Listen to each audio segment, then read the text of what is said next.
میرا شوہر بہت زیادہ باتیں کرتا ہے. بالکل ٹھیک، کرنے دیں اس کو، آپ چپ کر کے سو جائے گا. وہ باتیں کرتا ہے، کب تک دیواروں سے باتیں کرے گا؟ اللہ کی بندی کیا انسان ہے، بعض ہوتے ہیں باتوں نہیں. ہر قسم، بعض ایسے لوگ بھی ہیں جو بات نہیں کرتے، ان کو الٹا آدمی کہتے کوئی بات تو کرو یار. تو یہ اس قسم کی اللہ کی مخلوق ہوتی ہے. آپ بس لا حول پڑھا کریں، درود شریف پڑھا کریں اور سو جایا کریں.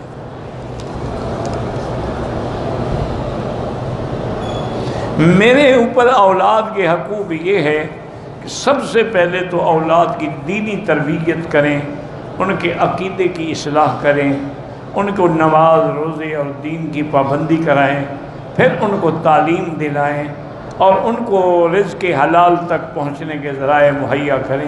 یہ والدین پر اولاد کے، اور اولاد کے حق یہ، اولاد پر حق یہ ہے کہ والدین کی فرما برداری کریں، اطاعت کریں، خدمت کریں.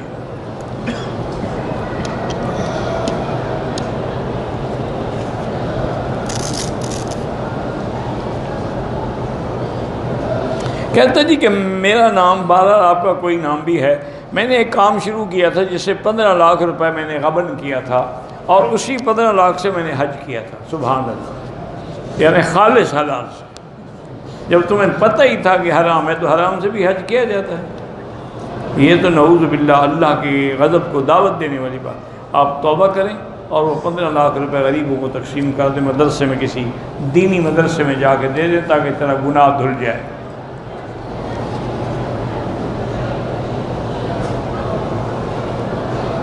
میں اپنے، میرا دوست ہے اس کا نام عباد الرحمن ہے، اس کو میں کوتک سنگھ کہتا ہوں، یعنی کافروں کے نام سے پکارتے ہو. یہ بہت بڑا گناہ ہے، توبہ کرو.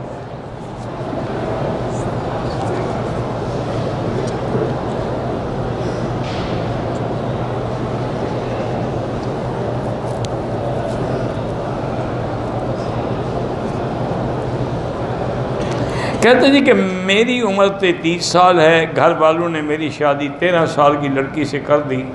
اب وہ مجھ میں دلچسپی نہیں رہے تو ہوگا نا، پھر ایسا تو ہوتا ہے اس طرح کے کاموں میں. جب اتنا بڑا فرق ہوگا عمر میں ہے تو جب تک اس کے حقوق تم ادا کر سکتے تھے وہ راضی رہی. اب آہستہ آہستہ تم ختم ہوتے جا رہے، وہ جوان ہوتی جا رہی ہے. بس کوئی حل نہیں، اللہ سے استغفار کرو، معافی مانگو، توبہ کرو، اس کے حقوق ادا کرنے کی کوشش کرو.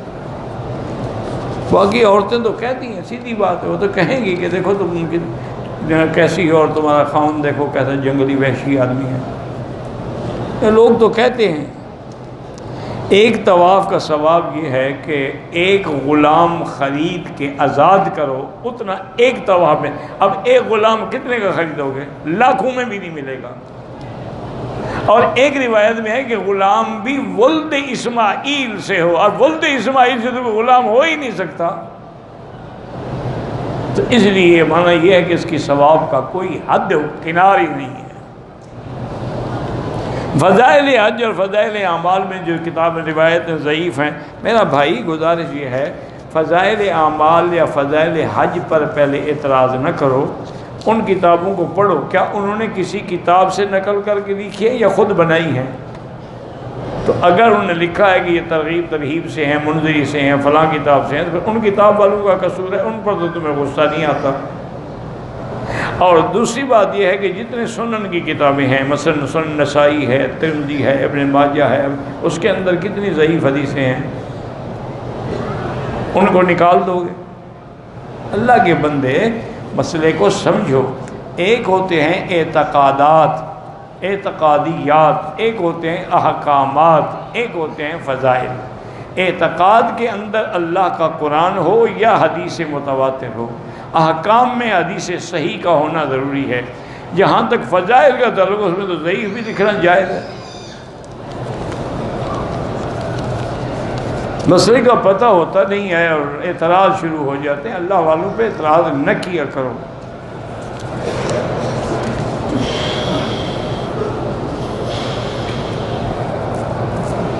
مدینے سے احرام، منورہ سے احرام باندھ کے آئے، رشتہ داروں کے ساتھ مسجد عائشہ چلے گئے. ان نے عمرہ ادا کرنا تھا.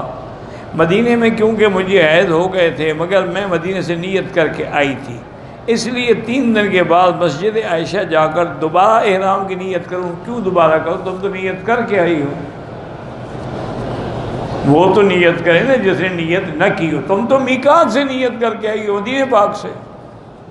اسی میں بیٹھی رہو، جب پاک ہو جاؤ غسل کر کے عمرہ کرو.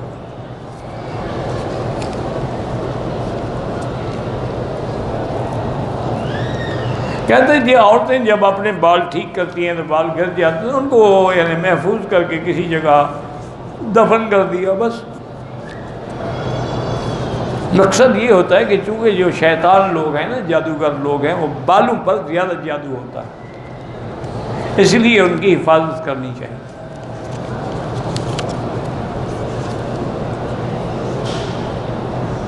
مسجد میں کچھ عورتیں سو رہی ہوتی ہیں، جب اذان ہوتی ہے اٹھ کے نماز پڑھنے لگ جاتی ہیں، ان کا وضو بھی نہیں رہا. تم نے دیکھا ہے کہ ان کو نیند ہے؟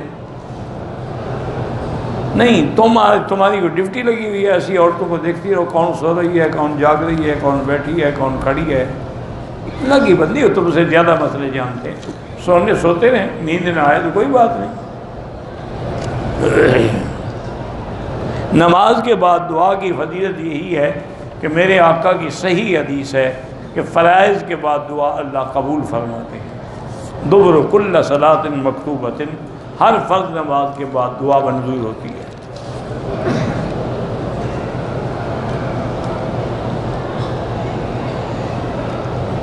کوئی عورت جو مطلقہ ہے، اس کا کوئی کاروبار کرنے والا بھی نہیں ہے، تو اپنی رقم مرکز قومی بچت کی کسی اسکیم میں جمع کرا کے منافع دے سکتے. مجھے پتہ نہیں ہے کہ وہ اسکیم کیا ہے. میرا مشورہ یہ ہے کہ بینک جو ہے نا اسلامی، جیسے المیزان ہے، البرکہ ہے اسلامی، ان میں وہ کسی اسکیم میں جمع کرا دے تاکہ جو نفع ملے حلال تو ہو.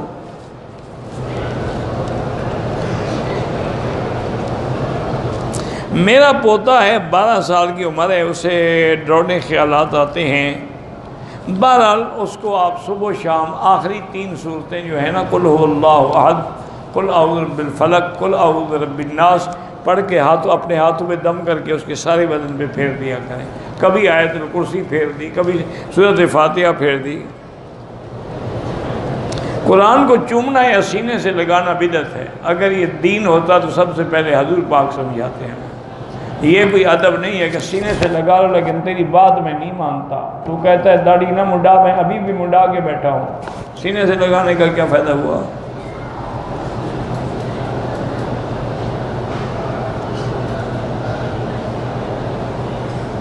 کہتے ہیں کہ جو لوگ عمرے پہ آئے ہوئے ہیں وہ اور لوگوں کو دعوت دیں کہ بھی درس میں بیٹھا کر، کوئی بات دین کی بات ہے. اگر میں کسی کو دین کی بات کروں اور خود عمل نہ کروں یہ گناہ ہے، لیکن پھر بھی دین کی بات کر سکتا، چاہے خود عمل کرو یا نہ کرو. اگر ایسی بات ہو جائے نا تو آج کل تو پھر کوئی بھی دین کی بات نہیں کر سکتا. 99% تو خود ایسے ہیں جو خود عمل نہیں کرتے، لیکن کہنے کا ثواب ملے گا، عمل نہ کرنے کا تمہیں سزا ملے گی.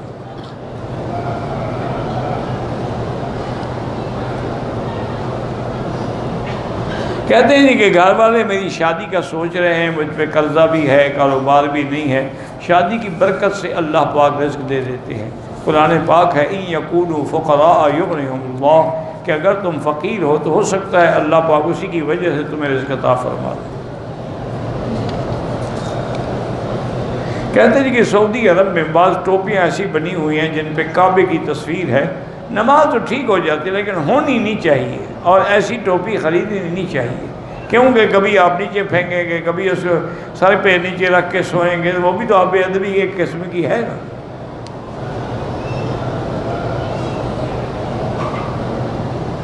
کہتے ہیں کہ کراچی میں بہت ساری ٹڈیاں، مکڑی جو ہے بہت آ گئی ہے. تو ہاں ہمارے جو بنگالی دوست رہتے ہیں انہیں پکڑ کے کھا لی. اچھا کیا، حلال ہے، کیا ہو گیا؟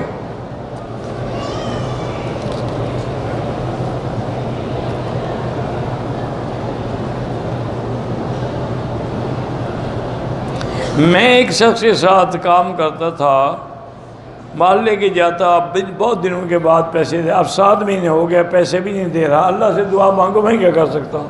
میرے پیسے جو لوگ نہیں دے رہے وہ مجھے لے دو گے. اللہ سے دعا مانگو اللہ حل کرے. میری امی بیمار ہیں، اللہ ہر بیمار کو شفا عطا فرمائے۔ بہرحال جتنا پانی ملتا ہے اتنا لے جاؤ، اگر زیادہ لے جانے کا شوق ہے تو جہاز پہ ایک کارگو کرا دیں، 100 کلو لے جائے۔ تم بھی تو چوری کرنا چاہتے ہو نا، قانونی راستے سے کیوں نہیں لے جاتے؟ بک کراؤ، پیسے دو۔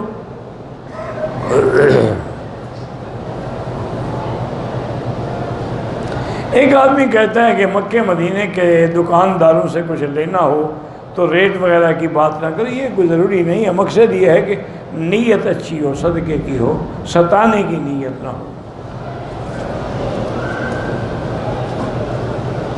ایک عورت عمرے کے پہلے طواف میں 7 چکروں کے بجائے 49 چکر لگائے، 12 اللہ قبول کرے، اور کیا ٹھیک ہو گیا، زیادہ ہی کیے ہیں، کم تو نہیں کیے بیچاری نے۔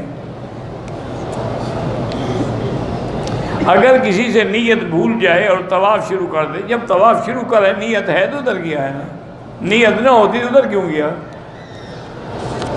زبان سے کہنا تو ضروری نہیں۔ عمرے پہ آیا ہے، عمر 14 سال ہے، طائف گئے، وہ بھی ساتھ تھا، سخت بخار تھا، احرام ٹھیک ہے، بیمار تھا، احرام نہیں باندھا تو کوئی دم نہیں۔ میرے ماموں جو ہے میری والدہ کا حصہ نہیں دے رہے، اللہ ان کو ہدایت دے، دعا کرو، اللہ سے 2 رکعت پڑھ کے دعا مانگا کرو۔ عصر کی نماز کے بعد جتنے طواف ہو سکتے ہیں کر لو، نماز ان کی 2 رکعت جو ہے مغرب کے بعد پڑھ لو۔ اب یہ تمہاری ہمت ہے، 2 طواف ہوں، 3 ہوں، 1 ہو۔ بہرحال جو کبوتر چوک پہ لوگ صف بنا کے نماز پڑھ لیتے ہیں، اگر اگلی صفیں مل رہی ہیں یا نظر آ رہی ہیں، نماز ہوگی یا نہیں ہوگی؟ بالکل الحمدللہ علماء دیوبند حق کی جماعت ہے اور ان کی حق سورج کی طرح روشن واضح ہے۔ اگر کسی بدعتی امام کے پیچھے نماز پڑھو تو نماز نہیں ہوگی۔ احرام کی حالت میں حجر اسود کو چوما دم نہیں ہوگی، معنی یہ ہے کہ خوشبو لگی ہوئی ہو تو نہ چومو۔ مجھے علم کی کوئی بات یاد نہیں رہتی، اللہ سے دعا کیا کرو رب زدنی علما۔ میں نامردی کا مریض ہوں، کسی حکیم سے علاج کروائیں۔ دینی علم حاصل کرنے کے لیے دین والوں کے مدرسے میں جا کے ابتدا سے پڑھنا شروع کریں، ایسے کتابیں پڑھنے سے دین نہیں آ جاتا۔ اچھی طرح بات کرنے کے لیے وہی ہے رب شرح لی صدری ویسر لی امری واحلل عقدۃ من لسانی یفقہوا قولی، آیت پڑھ کے دعا کیا کرو۔ جدے سے اگر احرام باندھ سکتے ہیں، ہاں باندھ سکتے ہیں۔ ریاض والے لوگ بھی اگر جدے آئیں تو جدے سے احرام باندھ سکتے ہیں، لیکن اگر ریاض سے ان کی نیت عمرہ ہے، جدہ رکنا نہیں ہے، تو پھر ریاض سے احرام باندھ کے ہیں۔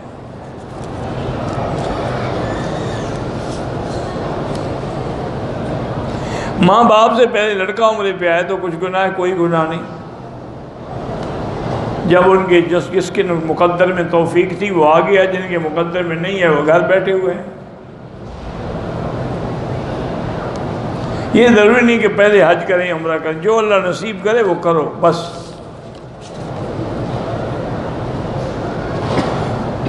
ماں بیٹے پہ حج فرض ہے، بیٹا معذور ہے، ماں ضعف کی وجہ سے عاجز ہے، اس کا حج بدل کروا دیں۔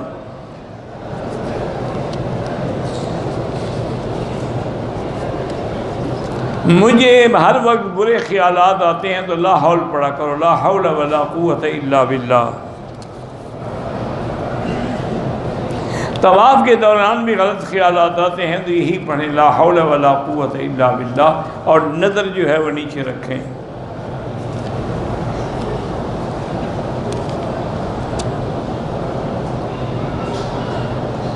جبے کے اوپر جو واسکٹ پہنتے ہیں اس کا کوئی تعلق نہیں سنت میں، یہ تو لباس ہے نا، لباس کوئی بھی پہنو بس ریشم نہ ہو۔ سنت کا تعلق دین کی باتوں سے ہوتا ہے۔ میں نے پاکستان سے احرام باندھا تھا، ہوٹل میں آ کے غسل کیا، اس کے بعد وہی احرام دوبارہ باندھ کے عمرہ کیا، ٹھیک ہے۔ اگر خوشبو والے صابن سے غسل کیا پھر دم پڑ گئی، اگر سادہ پانی سے غسل کیا تو کوئی حرج نہیں۔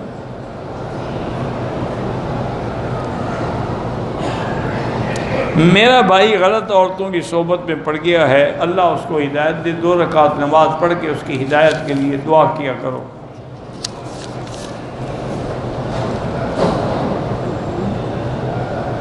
اگر آدمی کے جسم کے نیچے حصے میں بواسیر کے موقع ہیں تو زمزم بطور علاج لگا سکتا ہے۔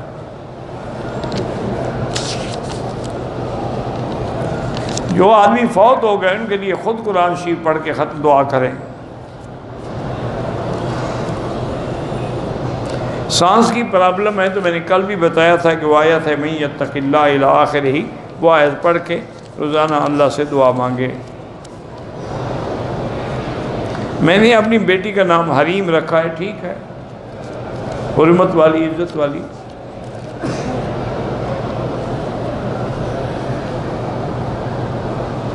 طواف کے دوران پیروں میں اٹکنے والی کوئی چیز ملے تو کیا اسے کیا اٹکنے والی کو وضاحت کرو نا، کیا اٹکا؟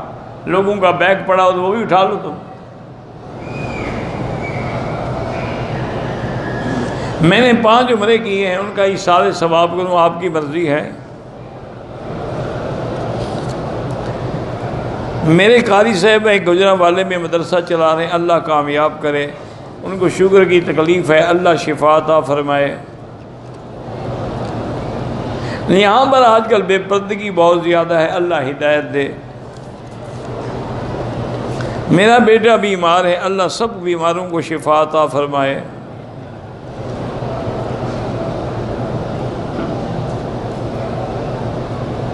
ایمان کی حالت میں بوسہ دیا تو قیامت میں انشاءاللہ حجر اسود اس کی شفاعت کرے گا، اللہ اس کو زبان بھی دیں گے، بولنے کی توفیق بھی دیں گے اور وہ شفاعت بھی کرے گا۔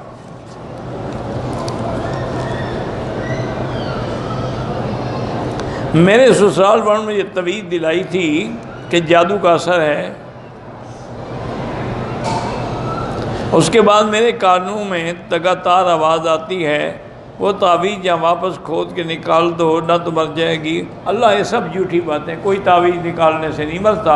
آپ سورۃ البقرہ جو ہے ٹیلی فون میں فیڈ کر کے سنا کریں۔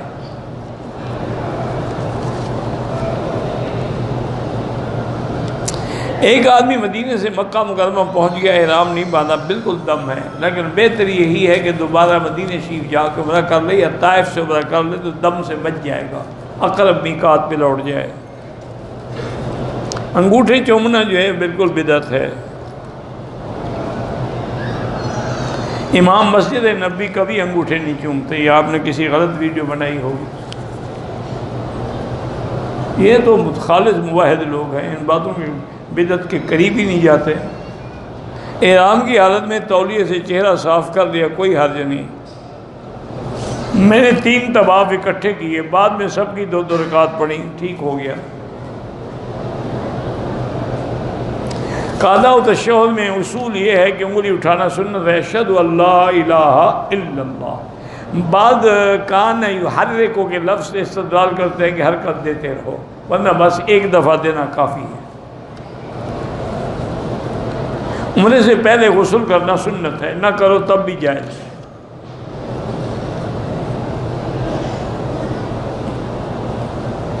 میں گورنمنٹ ملازم ہوں، لوگوں کا چلان کرنا، عدالتوں میں پیش کرنا، ظلمانہ زیادہ وصول کر کے گورنمنٹ کے کھاتے میں کم کراتے ہیں۔ بہرحال آپ کوشش کیا کریں غریبوں کو زیادہ سے زیادہ بچانے کی، تاکہ وہ بیچارے جا کے آگے بلا وجہ کی مصیبتوں میں نہ پڑیں۔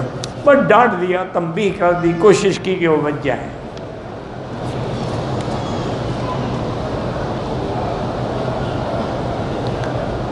بہرحال اگر ایک عورت کی عادت حیض کی 5 دن ہے لیکن اب 9 دن ہو گئے، دوائی بھی استعمال کی، اسی دوائی کی برکت ہے، دوائی استعمال نہ کرتی تو ٹھیک وقت پہ بند ہو جاتا۔ بہرحال اب 1 دن اور گزار لو، 10 دن جب پورے ہو جائیں پھر چاہے بلیڈنگ بند نہ بھی ہو، پاک ہیں آپ، نماز پڑھیں، طواف کریں، سب کچھ کریں۔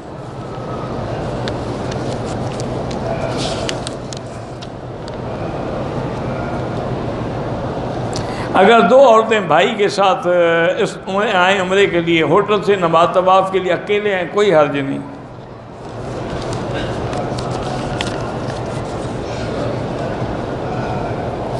ایک آدمی کا والد زندہ ہے، بیٹا والد حج بدل کر سکتا ہے؟ ہاں کر سکتا ہے۔ کعبہ کے کس طرف دعا کرنا افضل ہے؟ مقام ملتزم پر۔ دعوت کی رقم مدرسے میں لگ سکتی ہے؟ ہاں لگ سکتی ہے۔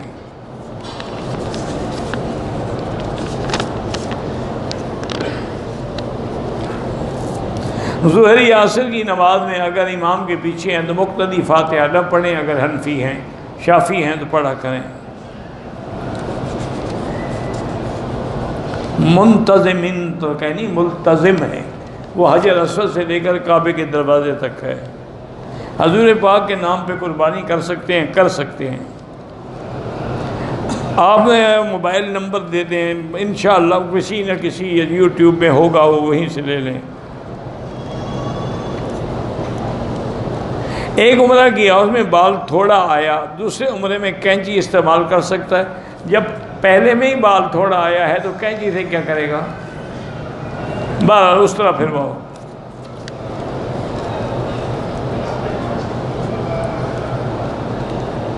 اگر جمعہ والے دن مسجد میں امام نے سجدے والی آیت پڑھ لی اور سجدہ نہیں کیا، کوئی حرج نہیں، کیونکہ اصول ہوتا ہے کہ مخلوق زیادہ ہو تو ہو سکتا ہے کسی کو پتہ ہی نہ لگے سجدے کا، اور عام طور پر جمعہ کے دن سجدے کی آیت پڑھی بھی نہیں جاتی، اس لیے بعد میں بھی سجدہ کر سکتے۔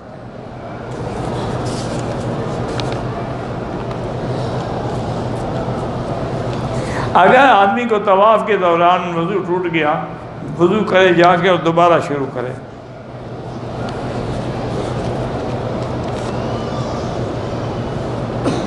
حضرت مولانا زکریہ رحمۃ اللہ علیہ، ان کے لیے دعا کریں اللہ مغفرت فرمائے۔ اب ان کی باتیں، کوئی کتاب پڑھ لو ان کی، آپ بیتی اس میں ان کی باتیں ہی ہیں۔ گردے میں پتھری ہے، اللہ شفا عطا فرمائے۔ ایک آدمی انڈیا سے آیا، اس کے احرام جو تھے وہ بیگ میں رہ گئے، وہ مکے آ گیا، عمرہ بھی کرے دم بھی دے، آپ عمرے پہ رہا تھا، بیگ میں کپڑے ڈال دیے۔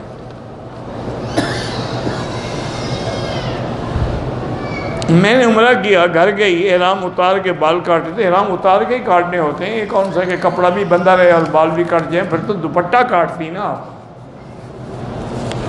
ایسے عقل پتہ نہیں کیسے عقل لڑاتی رہتی ہیں۔ مسجد عائشہ سے عمرہ ہو جاتے ہیں؟ ہاں بالکل، ہمارا تو ہو جاتا ہے، حنفی مسلک میں تو سب کا ہو جاتا ہے۔ میرا بھائی بری عورتوں کے ساتھ لگا ہوا ہے، اس کے لیے دعا کرو۔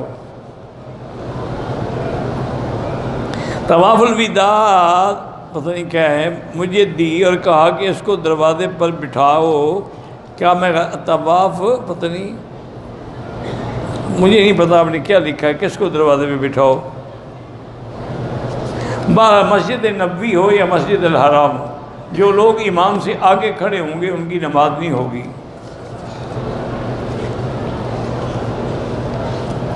میرے والد کی عمر 79 سال ہے، مدینے سے آئے، عمرہ کیا، صبح کے 4 بج چکے تھے، والد صاحب کہا، حلق سے انکار کیا اور کپڑے تبدیل کر کے سو گئے۔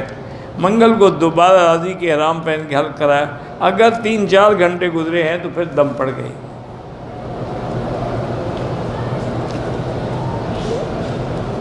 حضرت صفوان جب صحابی ہیں، صحابی کی شان اللہ نے بیان کر دی، رضی اللہ عنہم ورضوا عنہ۔ جدے سے آیا، عمرہ ادا کیا، وہاں بیگ رہ گیا، وہاں پھر گیا، پھر دوبارہ عمرہ کرنا جدے سے ضروری نہیں ہوتا، کرنا چاہو تو کر لو، واللہ اعلم۔ اللہم صلی علی سیدنا محمد وعلی آل سیدنا محمد کما صلیت علی ابراہیم وعلی آل ابراہیم فی العالمین انک حمید مجید۔